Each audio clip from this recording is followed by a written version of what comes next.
चला बसा की. किती होईल भाडं? 600 रुपये. 500 देतो ना. नाही नाही बोलत बाबा, 600 रुपये बसायचं का? देतो ना 500. हा ठीक आहे बसा. याला काय सवय आहे बाबा या लोकांची. लय झालं बाबा, रिक्षावाले लय लुटालेत माणसाला. लय लुटायला पण काय फुकट येते का? लय बोलायलाच नाही बाबा, सीएनजी वाढलाय बाबा, समजून घ्या जरा. किती वर्ष झालं राहता इथं? आम्हाला झाले 15 वर्ष. स्वतःच आहे का रिक्षा? मग स्वतःची गाडी आहे माझी, स्वतःचा मालक आहे. स्वतःच मालक आहे का? हो. मग मग काय नाही, काय चाललं धंदा आपलं पोटा बरं पुरतं होतंय. पहिल्याच गाडी घेतली समोर चला, समोर वळा. कुठं? डाव्या हाताला वळा ना थोडं. बरं बरं बरं बरं.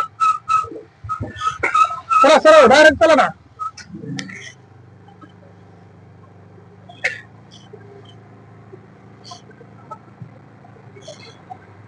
उजवीकडे वा.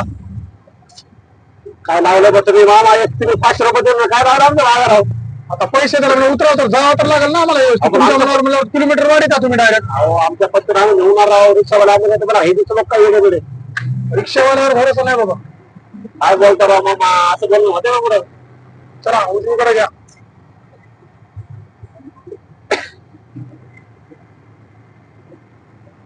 या रिक्षा आला का दो.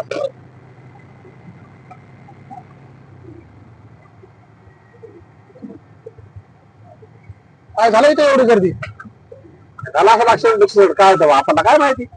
आम्हाला तर केस बघायला भेटले. रिक्षावाले पिऊनच गाड्या चालवतात, त्याचा काय भरोसा? हो मामा असं बोलू नका, काही संबंध नाही आमचा पिऊन चालू आहे का. आमची स्वतःची गाडी आहे. असं नाही लोकांची तुझी गाडी आहे. हो साईडला वळवा. ए बाबा उतर खाली. थांबवा इथं. ए बाबा उतर खाली, उतर उतर.